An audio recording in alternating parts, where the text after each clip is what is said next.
Yang selanjutnya sekarang poin yang F, gudang yang bersifat permanen dengan harga perolehan 4,625 miliar disusutkan dengan masa manfaat 25 tahun tanpa nilai sisa.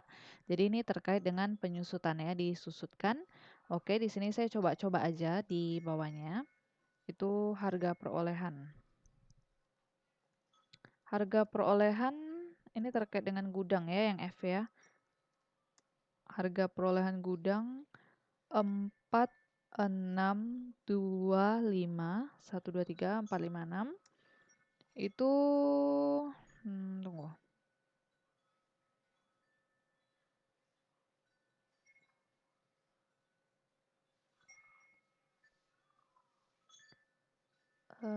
Oke. Nah, untuk yang harga perolehan gudang ini kan disusutkan menurut komersialnya.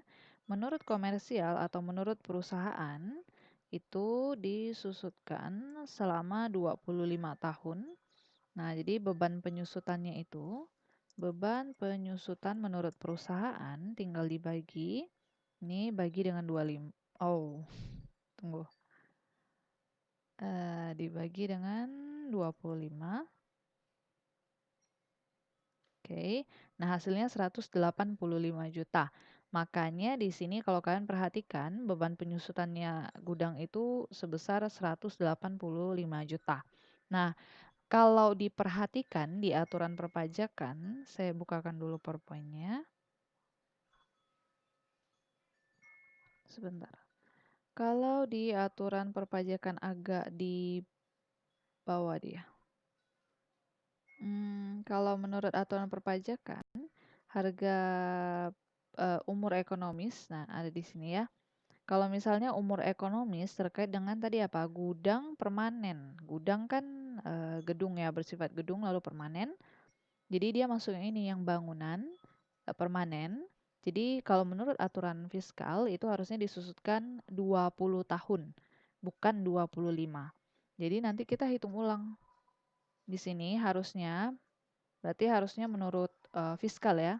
Menurut fiskal itu harusnya 20 tahun, bukan 25 tahun. Ini tahun ya keterangannya. Ini cuma nggak wajib ditulis, ini saya cuma coba-coba aja. Jadi harusnya harga perolehan dibagi dengan ini 20 tahun. Nah, ini beban penyusutan. Beban penyusutan menurut fiskal. Oke. Nah, jadi yang sudah diakui beban eh, bagi perusahaan itu sebesar 185 juta. Jadi perusahaannya udah oke, saya ada beban penyusutan gudang sebesar 185 juta dan sudah ditulis di sini. Tapi ternyata menurut fiskal bebannya itu bukan 185, harusnya 231 bebannya. Jadi di sini perusahaan itu mencatat bebannya terlalu kecil. Harusnya bukan 185, harusnya 231. Berarti ingat ya, perusahaannya berarti menuliskan beban terlalu kecil. Ini yang dicatat perusahaan. Perusahaan menuliskan beban terlalu kecil, harusnya segini, jadi kita akan menambahkan bebannya. Di sini kasusnya adalah kita harus menambahkan bebannya. Kenapa harus ditambahkan? Karena tadi perusahaan baru apa? Beban penyusutan yang baru diakui itu 185. Harusnya kan 231. Nah, kita harus tambahkan beban kalau ditambahkan koreksi positif atau negatif. Coba kita lihat catatan kita lagi di yang di tepi-tepi itu. Nah, beban kalau kita mau tambahkan beban yang tadi kan bebannya masih kurang tuh. Kalau kita mau tambahkan beban itu dikoreksi negatif. Makanya nanti saya tulisnya di koreksi negatif. Mana beban ini? Nanti untuk yang gudang itu akan koreksi negatif. Koreksi negatifnya seberapa banyak? Cukup sebesar yang tadi belum ditambahkan saja. Jadi kan tadi kan udah 185 juta yang diakui oleh perusahaan ya. Nah, yang belum diakui itu berapa sih? Nih, ini diakui perusahaan 185, yang menurut fiskal segini. Nah, berarti selisihnya aja. Yang belum beban penyusutan, beban penyusutan yang belum eh, dihitung oleh perusahaan, yang belum di include kan, intinya yang belum diakui beban. Beban penyusutan yang belum diakui perusahaan. Ini aja. Nah, jadi perusahaan baru akui 185 harusnya segini ya. Jadi saya tinggal kurangnya aja nih untuk lihat selisihnya.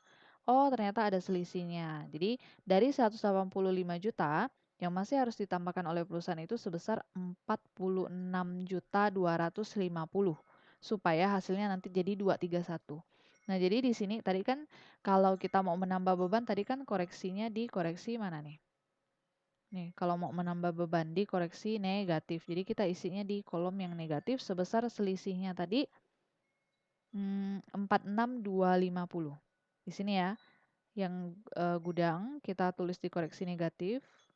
Ini kolom yang koreksi negatif. Nih, kolom yang koreksi negatif ada di sini. Terus kita tuliskan sebesar 46.250 selisihnya. 46.250. Oke. Nah, jadi nanti kalau misalnya waktu kita mau hitung hasil akhirnya, itu tinggal ditambahkan saja bebannya. Jadi sebelumnya kan tadi bebannya 185 nih. Tunggu ya. Oke. Tadi bebannya kan sebelumnya 185. Jadi kalau kita tambahkan 46250, maka hasilnya nanti setelah dikoreksi hasilnya 231.250. Sama dengan yang harusnya menurut fiskal. Karena menurut fiskal kan tadi harusnya segini gitu loh. Jadi tujuan koreksi positif dan negatif di sini nih. Tujuan dari koreksi positif dan negatif di sini tujuannya adalah untuk mengubah nilai angka yang ada di komersial, maksudnya menurut laporan laba rugi menurut perusahaan yang komersial itu supaya bisa diubah menjadi laporan laba rugi fiskal yang sesuai dengan aturan perpajakan. Makanya kita perlu koreksi positif dan negatif. Makanya jadi seperti misalnya gudang yang baru diakui 185, kita tambahkan lagi, oh biar hasilnya bisa 231. Berarti sudah sesuai dengan beban yang memang harus diakui di perpajakan. Jadi itu ya kenapa alasannya koreksi negatif, bukan koreksi positif seperti sebelumnya. Jadi nanti kalian coba pahami lagi apa beda koreksi positif dan koreksi negatif. Kalau masih bingung nanti boleh ditanyakan kembali di grup kelas kita. Nah, lalu ini selanjutnya mirip-mirip juga ya. Yang poin G itu tentang penyusutan gedung kantor. Menurut fiskalnya harusnya 150. Jadi di sini kita nggak perlu hitung susah-susah lagi karena udah dikasih tahu di sini. Kalau penyusutan gedung kantor itu harusnya 150 juta. Jadi kita di sini lihat yang gedung kantor. Nah, gini nih. eh di laporan keuangan yang fiskal, gedung kantornya disusutkan sebesar 200 juta. Jadi di sini coba saya coret-coret dulu di bawahnya. Nih, ini saya hapus dulu deh.